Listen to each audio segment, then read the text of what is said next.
Good day, ladies and gentlemen. This is Captain Chaos for Pirate Boxing. Today we have a very special guest. Without further ado, please introduce yourself to the boxing community and world, please. I'm Craig Houk, Indiana Boxing Hall of Fame. I had a lot of pro fights. I fought 4 world champions. I fought Julio Cesar Chavez, Meldrick Taylor, Joey Gamache, and Joey Gamache, Meldrick Taylor, Julio Cesar Chavez. So I fought some big names out there. So I've had probably over 100 pro fights. I had about 38 amateur fights. So I run the Indiana Boxing Hall of Fame. I'm the founder of the Indiana Boxing Hall of Fame. I started that. I also fought Meldrick Taylor in 1994. So my big fights was in 1994 with Meldrick Taylor at the MGM Grand, 1995 with Julio Cesar Chavez at the United Center in Chicago. Then 96, I fought Hector Camacho, at Madison Square Garden. And then again in 1999, I fought Joey Gamache, 2 division world champion. And in 2003, I had a rematch with Camacho. So that was my big fights of my career. Now, Craig, there's a rumor going around, and I need you to clarify. There's a rumor going around. Is it true you dropped Hector Camacho? It's absolutely true. I dropped Hector Camacho in 2003 in Fort Lauderdale, Florida. He was on the attack. He let his hands down just for a second, and when he did, I threw a right hand and then a left hook and caught him on the jaw. And he went down face first, and I didn't let him forget about it at the press conference. Now, you said you have a total of over 100 fights. Correct. Who knows boxing more than you? There's probably not a whole lot out there that do. I mean, I would have to put maybe the Iceman John Scully up there. I'd have to put, I know Mike Tyson's, a student of the game. They'd have to be a student of the game and probably, a historian. Obviously, it has to be a boxing historian. Now, Craig, you have your own platform, correct? Yes. So I actually do the Indiana Boxing Hall of Fame YouTube. You can go on YouTube, hit subscribe for free. I think I'm at 894 followers, and I've only been going for about 14 months. We're definitely going to try to pick those numbers up because, like I said, nobody knows boxing better than the actual fighter who's been in the ring with actual fighters. Just let me explain to you a little bit about myself and my platform. My platform was invented to reinvigorate the YouTube community with actual real fighters that have been in the ring who actually know the game, not keyboard warriors that all they do is basically Google stuff, put stuff together, and they want to invent their YouTube channels and try to monetize, put money in their pocket. Once again, everybody knows that Pirate Boxing, we do not take a penny. Everything is, based of donations. And, the $1 million question is, Craig, who would you, like the public to donate to? Well, I have a nonprofit organization. It's Indiana Boxing Hall of Fame, but there's also the ARC. It's for drug rehabs. For people that struggle and can't cope with life, and they get hooked on drugs or they get hooked on alcohol. The ARC. We have that's going on. It's for saving men's souls to get them back from rehab. So any type of rehab center or that would be amazing for me. And now all that information they could get on your platform, correct? Correct. Now on your platform, you've interviewed some well-known figures in the boxing community. Can you please explain who you had honor to interview? Absolutely. I had world champion Marvin Johnson, who was a 1972 bronze medal winner and a 3-time light heavyweight champion of the world, 1978, 1979, and 1986. He was the WBA and WBC light heavyweight championship of the world, 43-6, 35 KOs. A great fighter. And then I had Ray Seals, the 1972 gold medal winner. So they both went to Munich in Germany, and they were talking about that on their story, where they both went to Munich, Germany. One was a bronze medal winner, and one was a gold medal winner. And actually, Marvin was the bronze medal winner. and Sugar Ray was the gold medal winner. But here's what happened in his career as they turned pro. Marvin in 1986, because of Russell Peltz pushing him and getting him where he needed to go, Russell Peltz gets him a fight with a 1972 gold medal winner Matt Payoff in Italy in 1978 for the light heavyweight championship of the world.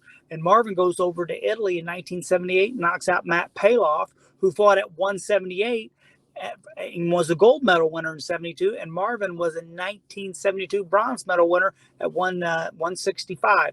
So Marvin actually doesn't understand that as he matured into a man, winning the title is more important to me than the gold medal. But when you don't have the gold medal, you want the gold medal. So, you know, that's for me personally. And then Ray Seals got a thumb by, Jamie Thomas, and he lost his eyesight. He had to have like 7 eye surgeries. He fought Marvin Hagler 3 times, and he was a 1972 gold medal winner. And in 1974, he fought Marvin Hagler to a draw. One of his 2 draws in his career. So there's Sugar Ray Seals. Now he lost his eyesight. He knocked out Sammy Naismith for the NABF middleweight championship, but he got to be more of the stepping stone when he couldn't get it, when he went to his highest level and he couldn't get to past the middleweights. And back in those days, we just had the WBA and the WBC belts. We didn't have the IBF. We didn't have the IBF and the WBO. We didn't have those belts at that time. We just had ABC and CBS. And there was only 3 networks at that time: ABC, CBS. There was no ESPN. So, you know, that was hard to get on those networks. Now, all this wealth of knowledge, people could gain it by coming on your platform and you teaching them, right? Absolutely, 100%. Now, what is your relation or correlation with the Indiana Boxing Hall of Fame? Well, I'm actually the president. I'm the founder. I started it in 2018. So I took my money, and one of my mentors was Eric Thomas, who taught me how to save my money. And then I saved my money, and then I went and bought the rights to the Indiana Boxing Hall of Fame. And then, you know, I invested my money into the Indiana Boxing Hall of Fame for the first show and platform. And then I had to go knock down the door of Marvin Johnson, who's and tell him, hey, he's the very first inductee into the Indiana Boxing Hall of Fame. And then when he came in and some of the other guys came in, Layman Brewster, Tony Zale, I had Ted Zale, his nephew here. When those guys bought into it, it's been a what's the word I want to say, dominoes effect right now. I mean, this year I have Don King coming in at the highest level. He's probably, whether you like him or you don't like him, he's probably one of the best promoters ever. And actually in 1994 and 95, I fought on his cards. Right. Now, let's talk about, how was the feeling stepping into the ring with the likes of Hector Camacho, Medrick Taylor, Joey Camacho? Yeah. And I was just taught. So I did on my Facebook. I'm on 5,000 people. I can't get any more people, but my Facebook, I just talked about the 94 fight, and I was with Kenny Bayless. And I remember seeing Kenny Bayless there in Vegas, and I shook his hand, and I was telling about, to me, Meldrick Taylor, in my opinion, had the fastest hands in the world that I ever seen in my life. Okay. I think I was 42-2 at the time when I fought him, and his hands were so quick. And I claimed that the referee, Kenny Bayless, was hitting me too, you know, after the fight. I said he was hitting me so many times, I thought the referee was hitting me, Kenny Bayless too. And, you know, that was one of my punchlines to get people, you know, the truth is Meldrick Taylor was a 1984 gold medal winner and a 2-division 140, 145, 147 world champion. It's hard to do that. Now, question. True. Hector Camacho in his prime versus a Medrick Taylor in his prime. Who wins that fight? Well, they fought to a draw. If you boxing, they fought to a draw. Right. Past their prime though, right? Yeah. Just a little bit past the prime, just a little bit. But I still think, I think they hit it right on the nose, because that was the fastest southpaw I ever faced in my life was, you know, obviously Hector Camacho, and the fast orthodox was Meldrick Taylor. So in my opinion, you know, I think it's a draw or it's a split decision for either guy, you know, because they were so quick and they both have their moments. They would have their moments on each other, but They were both strong and powerful, and Meldrick was resilient, and Camacho. Camacho had a hell of a chin. Camacho he got knocked down twice in his career. Oscar De La Hoya dropped him and me, and that's been the only two fighters to ever drop Hector Camacho. That's something very respectable in the history of the fight game. Absolutely. You being one of only two people that have, made Hector Camacho taste the canvas. So now, can we talk about purses? Sure. So now, for a fight with Magic Taylor, do you remember how much you made? For Meldrick Taylor? Yeah. What the purse was? Your purse, yes. 25,000. Now, out of those 25,000, right, you have to give management, you got to give your coach, you got to be the cut man. Well, by the time he got all said and done, I was, I think, I was right at, right at $20,000 was what I made. Okay, so you made clean $20,000. Yeah, I made clean 20,000. Obviously, I had to claim taxes on that 20,000. Correct. What about for Hector Camacho? You remember? Camacho. Yeah, Camacho was 17.5 the second time, and then it was 23.5 the first time. The first time in 1996, in 1996 at the Madison Square Garden. Now, you fought in Vegas, right? And I fought there in 94. And you also fought in Madison Square Garden, not the theater, the big house. Madison Square Garden. Yeah, okay. The biggest. Now it's the most famous arena in boxing. So then it would be, I don't even have to ask you, what's the difference between fighting in Vegas and Garden? You're definitely going to pick the Garden? Well, you know what? I had the best time in Vegas. Okay. Compliments of Don King, but I had the greatest moment. Obviously, there's no greater moment when you fight in the biggest stage in the most famous arena in boxing, and that was obviously with Camacho. And Camacho had just fought Roberto Duran like 3 weeks before. Right. And he just coming off the win over Roberto Duran. So that was the fight that he fought me. And then he tested positive for a substance after he was cocaine substance after the fight. Wow. Now, how was it dealing with Don King as a fighter? So for me personally, I never had no problem, because you can remember, I'm speaking of 20,000s. I'm just speaking, I'm a thousandaire. You know what I'm saying? Right. When you start dealing with the millions and you start dealing with the highest level of money you could possibly make, that's where people start having a problem with Don. But here's what I'm going to say about Don King. For me personally, I'm putting him in the Indiana Boxing Hall of Fame this year. I have nothing but respect for him. And I told him, I tried to tell every one of the guys, hey, look, if he would pay me $100 million and still $50 million, I wouldn't feel so bad. Correct. Or, yeah, if I pay, he paid me $2 million and he stole $2 million, I still wouldn't feel bad. So that's for me personally.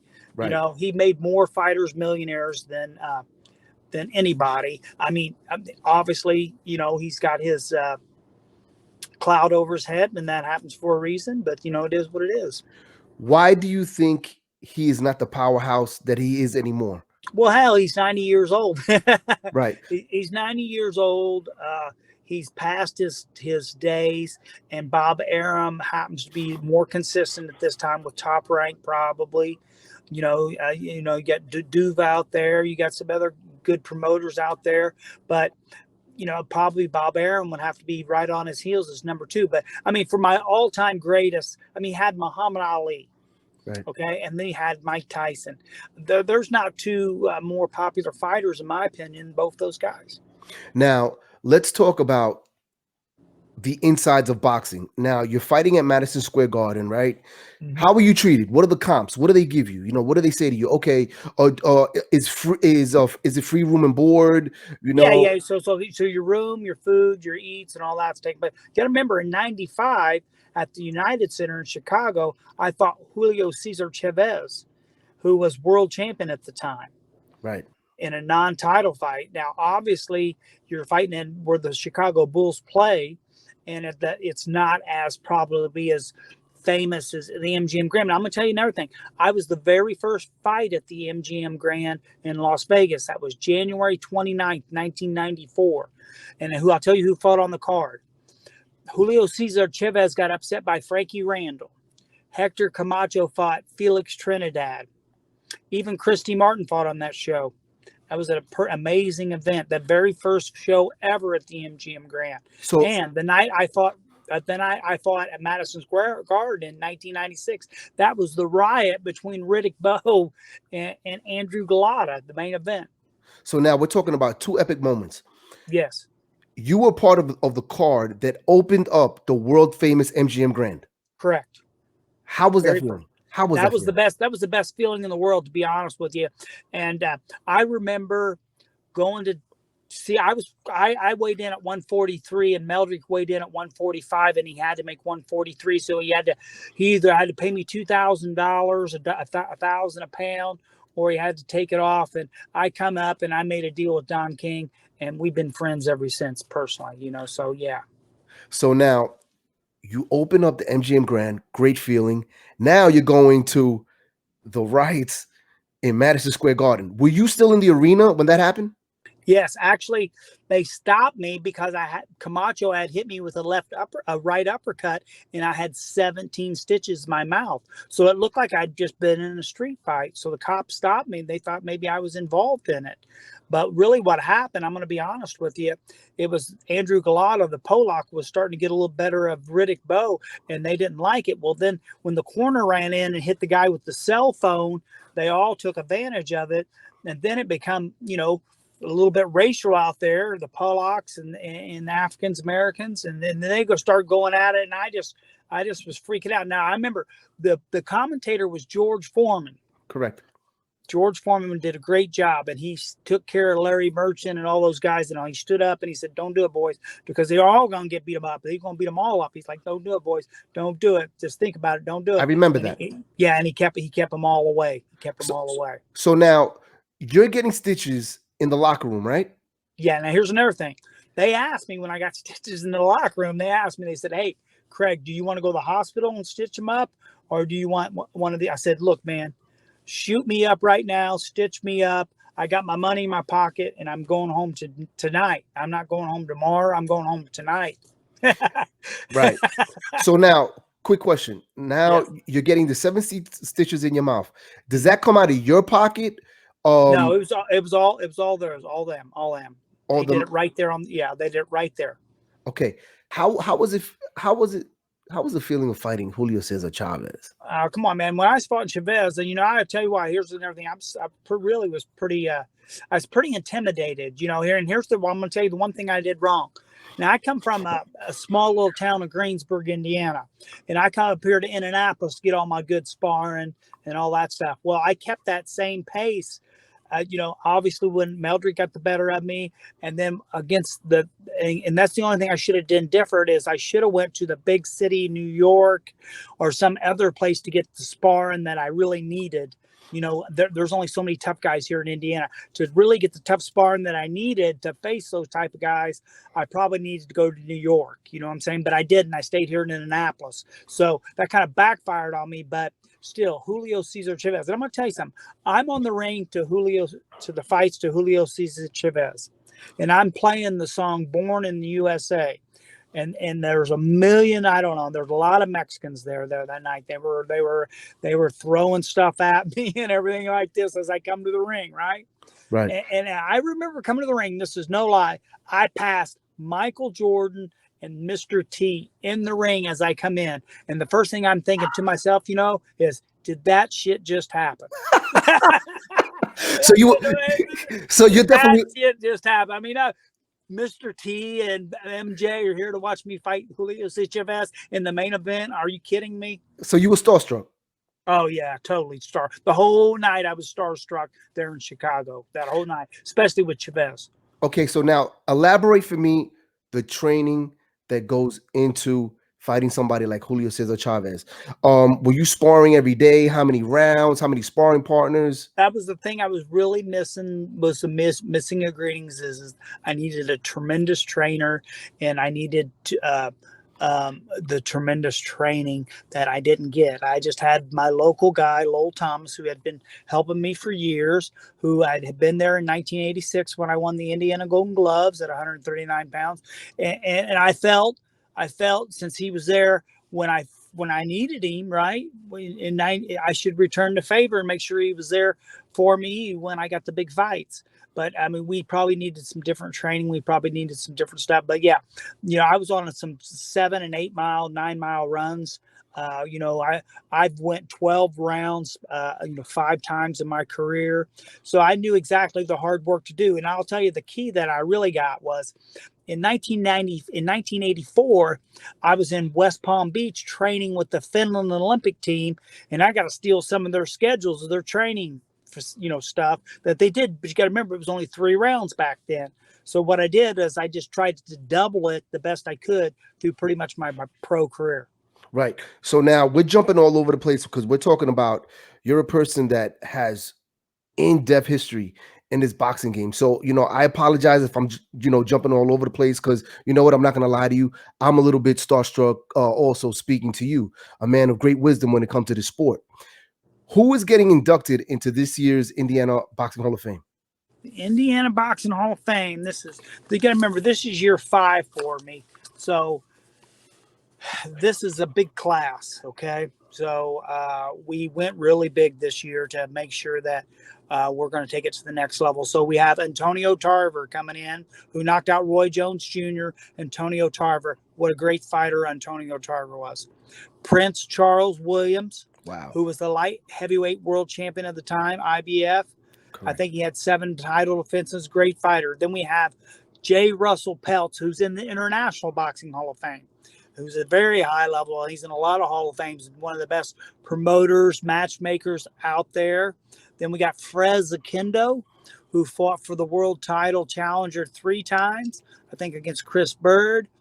At Vander Holyfield, he fought a lot of great fighters. Fred Zakindo. Then I have Ronnie the Dragon Essett. I think he was 27-6 with a couple draws. His best win in his career was against half brother Robbie Sims. He's coming in. Judge Gary Merritt, who will be our first judge into the Indiana Boxing Hall of Fame, did close to 25 world championship fights.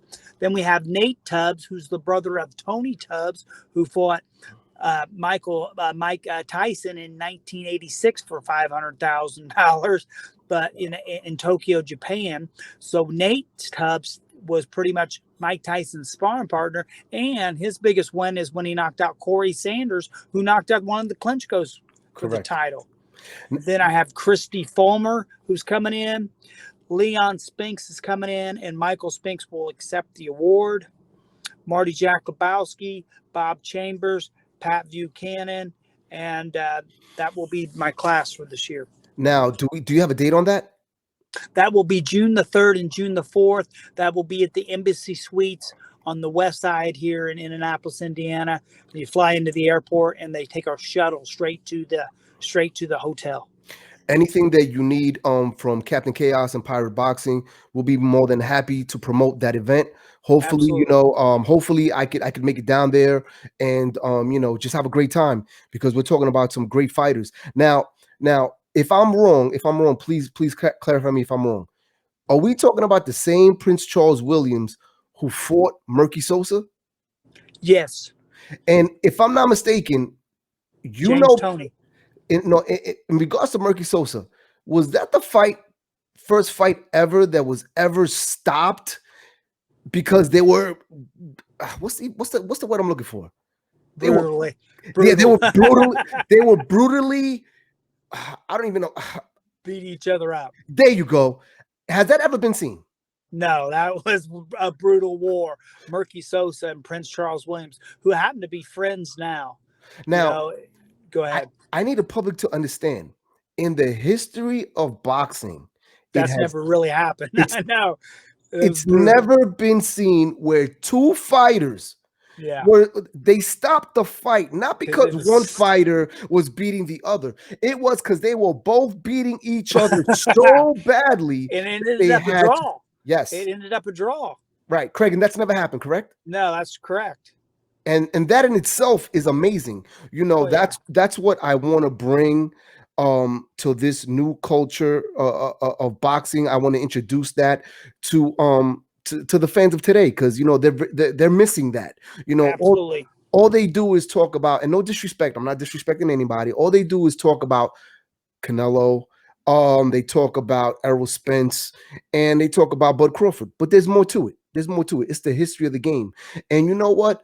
Just to hear that two fighters were actually stopped, because the fight was an epic battle. It was a war. They went to Yes, war. correct. It was So war. so now you've been a part of all this history. You're helping put, Indiana boxing scene on the map. What more do you want to do? What more? That would be pretty much it. Obviously, if there was a way I could land some type of job just doing boxing all the time, obviously that would probably be my biggest goal, or trying to help get a union for boxing and do something in a positive way. But here's what I try to tell people: trying to master the Indiana Boxing Hall of Fame, and get the running at a full level. That's been hard to do. Everybody talks about it, but it's not easily to execute. You really got to be resilient. Right. So that's hard. So that would be one of my things. One of my things would be my How, my how, my highest level. how was it dealing with Joey Camacho on a personal level?